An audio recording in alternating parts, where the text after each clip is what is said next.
Bazoo! Hello. Welcome back to Elden Ring Nightreign. This is hopefully the last time that I do a voiceover after the fact. But here is the final match I did against the Everdark Sovereign Fulghor. In case you don't know who that is the Darkdrift Knight, the 6th Nightlord, the one that's like a centaur. But I'm just gonna go through and talk about this run, talk about what I did. Now, I was going to do a normal part where I went through the game like doing a run against them, but I forgot until I got a message pop up saying that they were going to go away soon, because I underestimated or I overestimated how long they would be here. And when I got that pop up, I realized, oh, they're going to go away in like an hour, and every run takes like 40 minutes. So I don't exactly have time, and almost died there. But I wasn't in a position where I could record and talk because it was the daytime and loud noises. Don't think you wanted to watch a part where there's like someone mowing their lawn outside. There, saw a stone sword key and picked that up. But yeah, looking back, I really wish that I had recorded the run prior to this, because the run prior to this was incredible.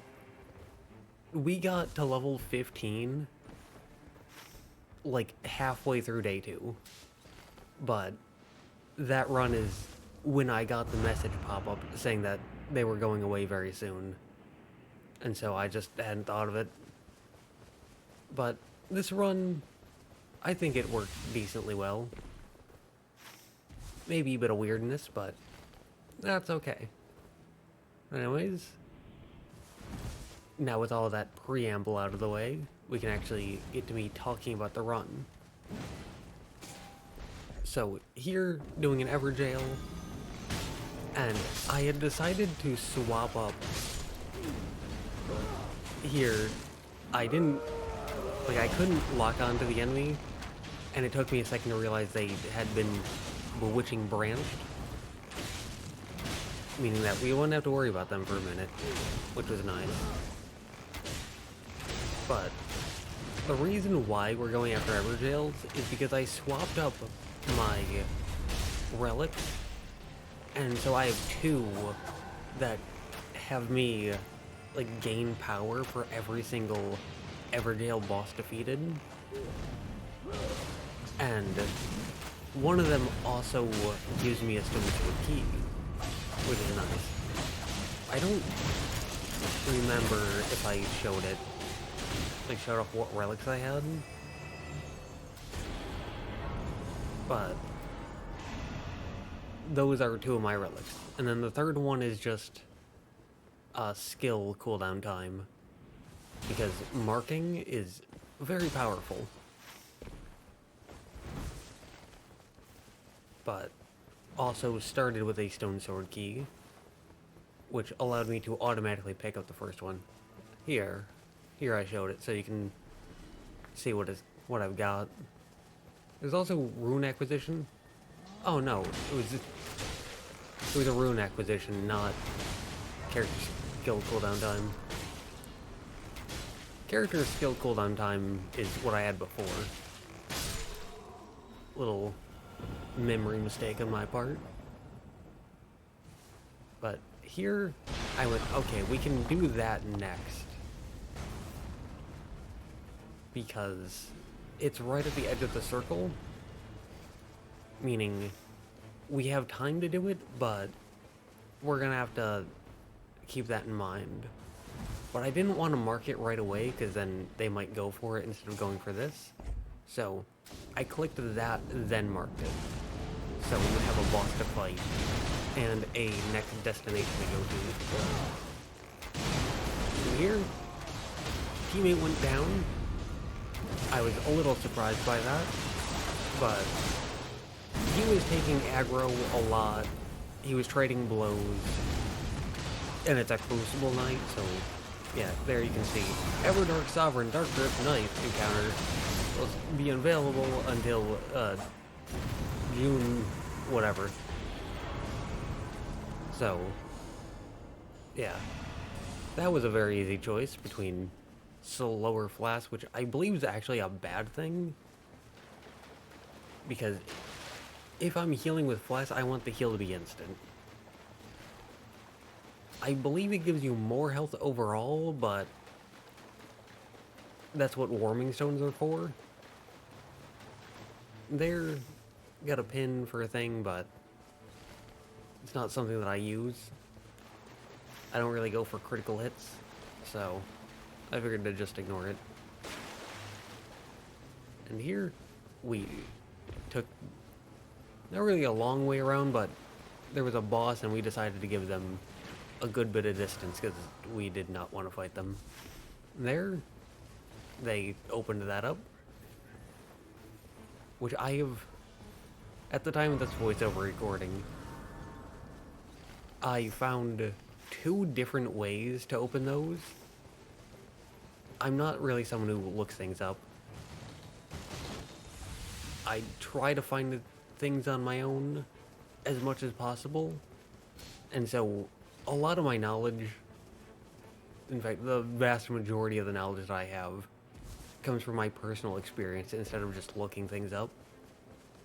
And I hold that as kind of a point of pride, where I don't really look up guides, I don't really look up tutorials. I was just keeping that until Duchess went for it, and then I took it off. Personally, I'm a big fan of people taking their pins off once you get to that destination, just to avoid any confusion, because you want to be fast in Nightreign. And if you have 3 different pins, and 2 of them are places you've already been to, then that can cause some hesitation as you try to figure out where to go, and that can be a bad thing. Here, none of the 3 options were good, so I just picked up one that might be good for a teammate, and then dropped it. And because Sorcerer's Rise was open, we went for it. Pinned to that, because I believe that you should go for that day 1 whenever possible.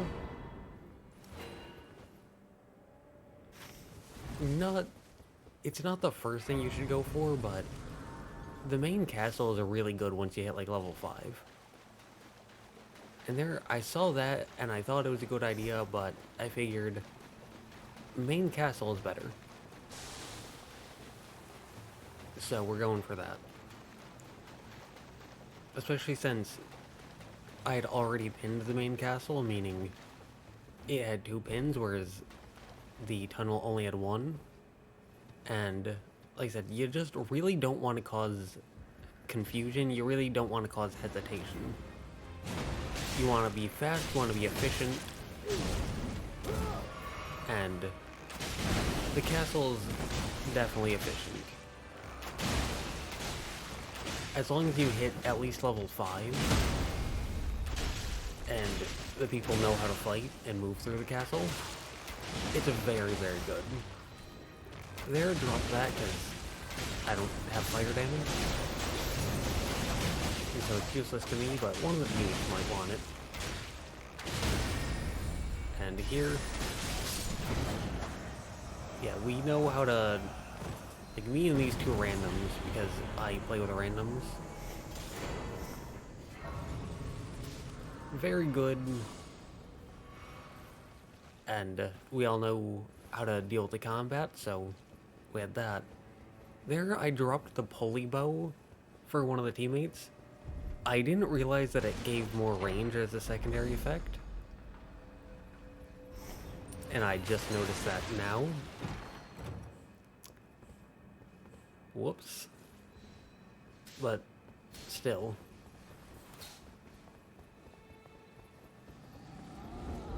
Yeah, just...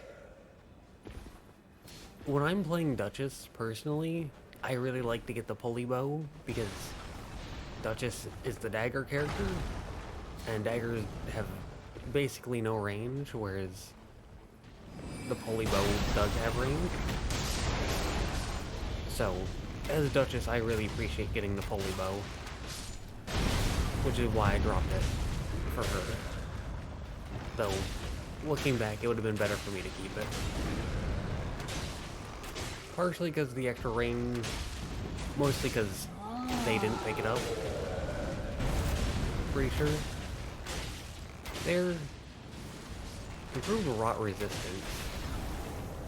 Wasn't really feeling that. But here, in case you don't know, when going after one, here, drop that for him, for the raider. But the way the giants are set up is there's always two that are looking at each other. And so, no matter which one you go for, there will always be another giant ready to throw those giant magic pots at you. And so what I tend to do is have the teammates go for one, and then I'll go for the second one.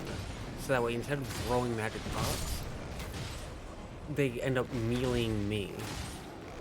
And that means that even though my teammates have one less person killing their giant, they also have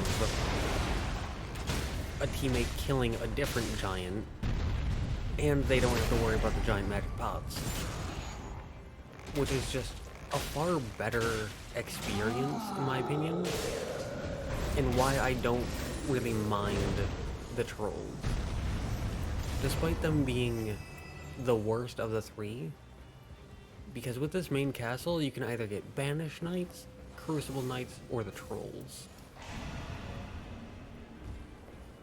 And a lot of people say the Crucible Knights are the best.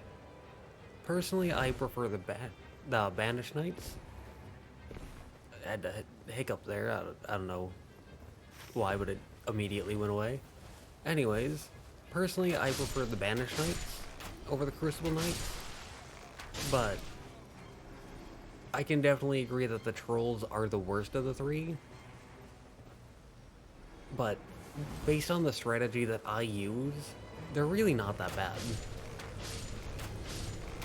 But here, just killing some extra enemies because there's nothing else to do while we wait for the circle to get to its smallest point.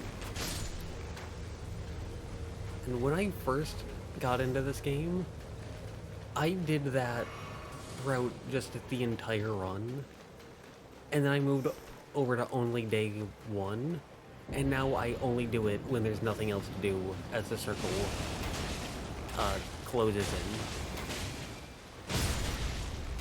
And I've had that change because I've gotten more skill at the game, more knowledgeable at the game, and more efficient. And here, I'd say, as of the time of this voice recording, which I don't know if I'm going to drop this immediately or in line with the other parts.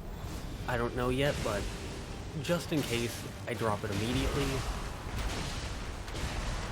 yeah, I've gotten, as of the end of June, I've gotten far more efficient at this game, to the point where I can really consistently hit at least level 14, even without any relics that boost rune acquisition.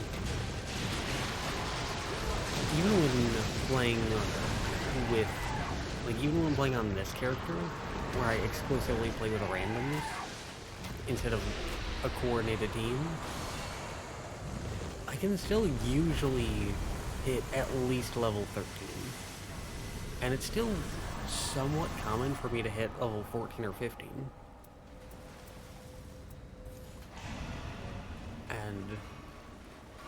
I think that's pretty cool.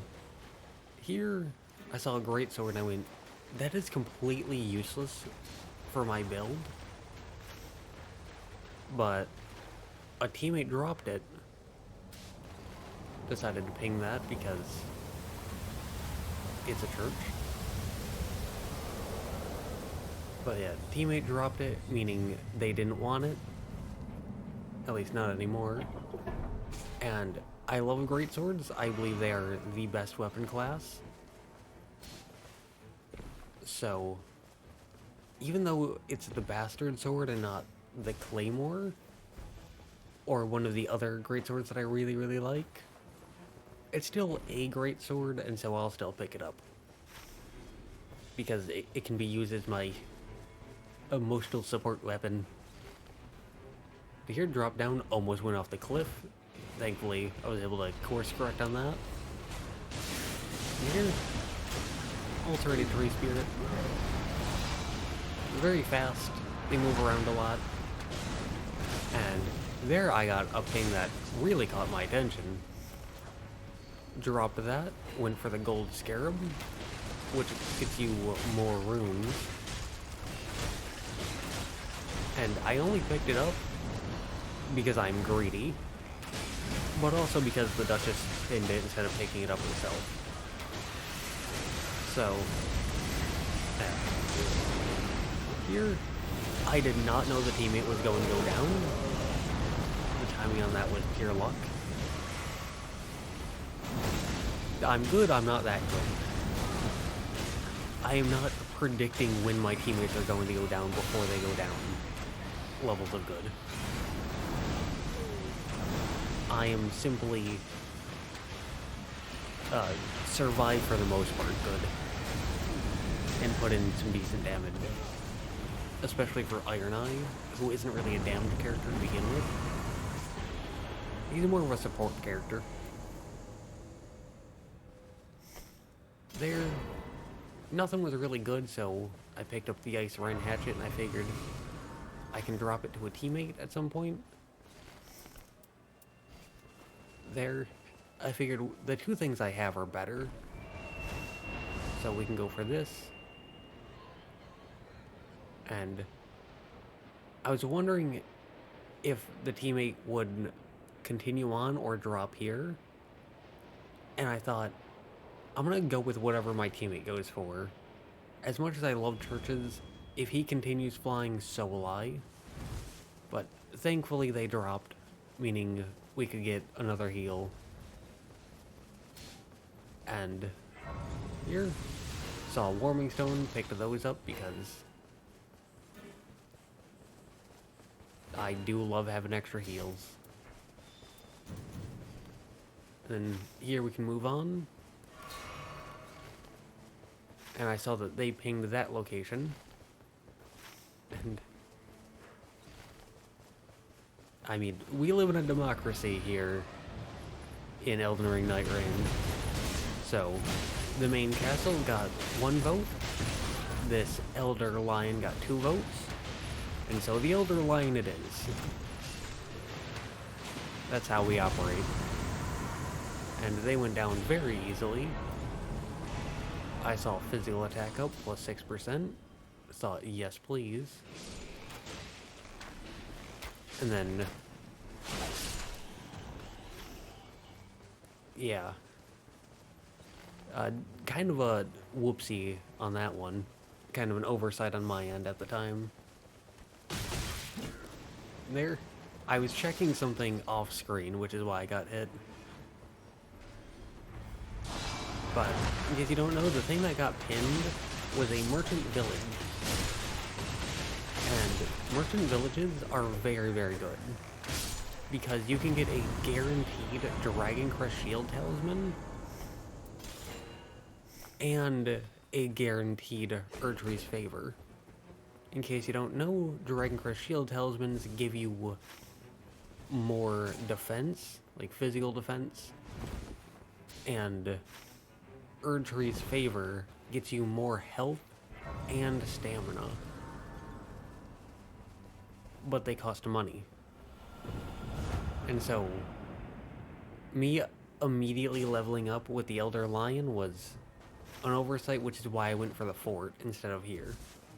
Went for the fort so I could get the runes, so that way I could go buy the Dragon Crest Shield Talisman. And there, I figured, I love getting runes way too much. There, we got the pop-up again, saying that Everdark Sovereign Darkdrift Knight would go away soon. Which was kind of unfortunate, because this was the point where I was just getting used to them. Here, easy 10k. And in case you don't know, the Everdark Sovereigns are limited time variants of the 8 major bosses called the Nightlords, and they're dropping one at a time. But once they drop a new one, they take the previous one away. So before it was a Dell, here it was the Darkdrift Knight, and what is currently on, as of the time of this voice recording, is the Sentient Pest. And I've wanted to get around to them, but I've been having a lot of connection issues. I don't know why, but I mean, like, every other match, I have been kicked. And I'm not sure why, but the matches where I don't get kicked, someone else gets kicked. So, I haven't been able to fight them. And thankfully, I didn't even go for them yet. I've always been doing warm-up runs. But yeah, hopefully that gets fixed soon, because the connection issues have only ever been this bad on, like, the day 1 patch. But anyways, here we have Loretta, called the Royal Carrion Knight in this game. She, from Elden Ring to Nightreign, she got demoted. She lost her name, apparently. Which is unfortunate, because she's a very cool boss, and I like her a lot. She's probably my favorite horse boss. Which might sound weird, but out of all the bosses that are on horseback, like the Tree Sentinel and the Knight's Cavalry, she's my favorite. I'd say that the Draconic Tree Sentinel is a very close second, but yeah, she's cooler. There, didn't really care for continuous HP recovery. There, got all the way up to level 14, meaning there's only one level to go until we hit the max. And we're only 30k away from that. And the Night 2 boss, not even including the additional enemies before that, just the boss itself gets you like 40k. Meaning, as long as I don't die, I can guarantee to hit level 15 already. Like I said, I've gotten pretty good at this. I'm not the craziest, I'm not the most skilled, but something I've always said about playing video games is I am the peak of okay. Like, when it comes to people who are okay, I'm the best. I'm still just okay, but I'm the best at being okay. Because I think it's important to be realistic about your abilities, but also not really have an ego. Because that was unfortunate. I was just out of range. But yeah, a lot of people have really weird egos in video games. I've never understood it, but I feel like it can be easy to fall into, so I try to avoid that. But you don't really want to hate yourself, so it's important to just be realistic. Here, none of these options looked that good. So, I just went with whatever. And I thought, I think I can drop Gold Scarab. Because I'm already level 15. I'm gonna get 40k from the boss. They're, like I said, I only know 2 ways to open these. And I figured I don't want to spend too much time on something I don't understand. So I'm just gonna go for this instead. And thankfully the raider agreed. And we went for it. And I feel like at some point I'm going to explain all of these different areas. Because there's a decent bit of nuance to them, of like, what's it worth going to, and when is it worth going to certain things. Because there are some areas that I don't think are worth visiting at all. And some that I think are only worth visiting day 1. Or only worth visiting when you have no other option. But here, they opened this, the Duchess. And so I went for that. Spoiler alert, there was nothing good in here. So, I should have just gone straight for the boss. Like the Everjail that was opened. I should have gone straight for that. But I did not. And here, we were already in the rain. Thankfully the team absolutely killed it. So, I was pretty impressed with them. But here, I thought, we can go for that, because there's nothing really else to do. Nothing that we have the time to do, at least. Whereas, that, pretty easy. I mean, it's just a single Sanguine Noble. And yeah, there are some enemies, but the enemies are super weak. They die in 1 hit. Here, I had never approached the Blood Ruins from this direction, so I got confused for a second. Because I know that there's one of those big blob things next to where the Sanguine Noble spawns. But here's where they spawned. I decided to just mag dump them immediately to get rid of everything. Got the physical attack. And then we can move on. Because didn't really have time for anything else. It would have been a little nice. Here I just dropped that. In case one of the teammates wanted it. And I pinned it so they could see. But yeah, if we had a bit more time, I would have gone into the tunnel to get a smithing stone too. But we didn't have time for that. And here, our Duchess was a little behind, but it worked out in the end. And there I could see that they dropped the Graven School Talisman for the Gold Scarab.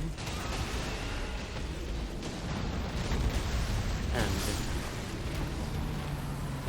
with that dragon down, we get the boss, Nameless King. And there I marked him, and I actually just did that out of like a force of habit, because I typically don't mark the Nameless King. The reason for that is because they're a very fun boss, especially in Phase 2. However, they don't have a lot of health. At least, not for the balancing of this game. That's something else I'm going to do soon as well. I think I'm going to do it after beating the 8th Nightlord. I'm going to go through my thoughts on every single boss. Not just the Nightlord, but all of the other bosses as well. I would say the Everdark Sovereign variants as well, but as of the time of recording this, only 3 have come out. So I'll do one once I beat the 8 bosses, or the 8 Nightlords. A boost physical damage negation is always good.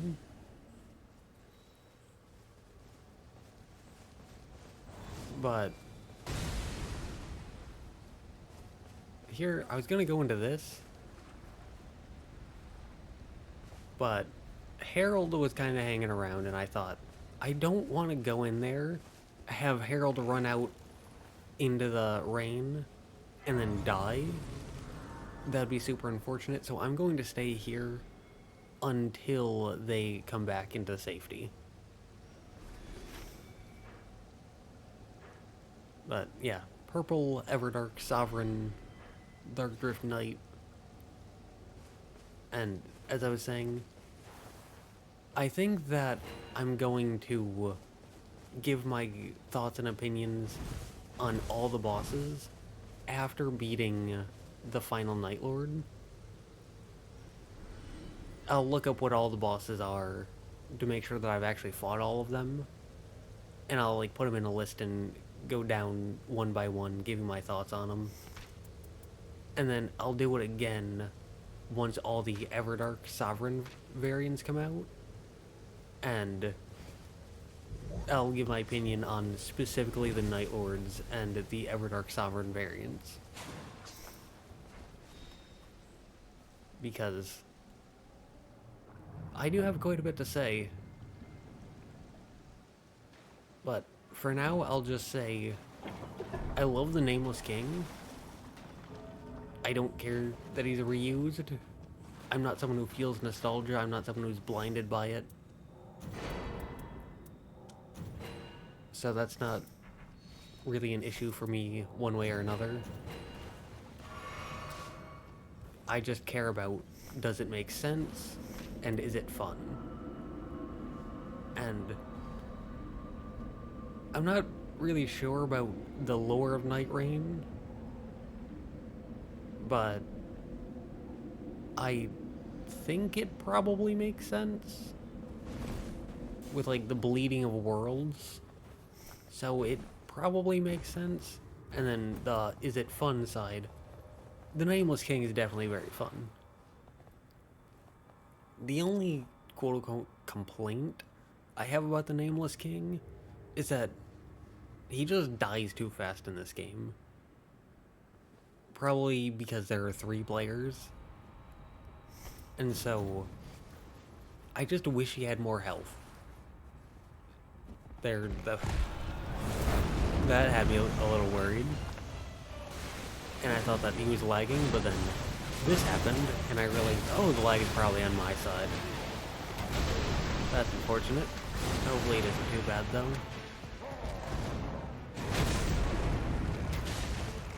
But yeah, that's not even, like, a real complaint, though. And I mean, if the closest thing to a complaint you have about a boss is they die too quickly, I wish they had more health so I could fight them more, I feel like that's a sign of a pretty good boss. For that attack, I've seen a lot of people get hit by it, so I'll just say, for the first swing, roll backwards. For the second and third swings, roll forwards. And you'll do fine. But here, just sitting in a warming stone to get my health back. And here we go into phase 3. There, I dropped that because there was a 1 and a 1. But, yeah, in case you don't know, all of the Nightlords, yeah, this was super weird. Not entirely sure what happened here, but I figured I might as well just wail on them. And Harold had the same idea. Logic Lefty wasn't moving, which was a bit worrying to me. Though he left, and very shortly after the boss started moving again, so there was that. Well, anyways, as I was saying, all of the Nightlords have 2 phases. They have phase 1 and phase 2. But then the Everdark Sovereign variants start out on phase 2, but they also have a phase after that, which is why I say phase 2, phase 3. Here, that was very scary, but we lived. We didn't live that one. And because Logic Lefty had some connection issues, I went down, they were alone, and so they ulted to get me back up. Perfectly understandable.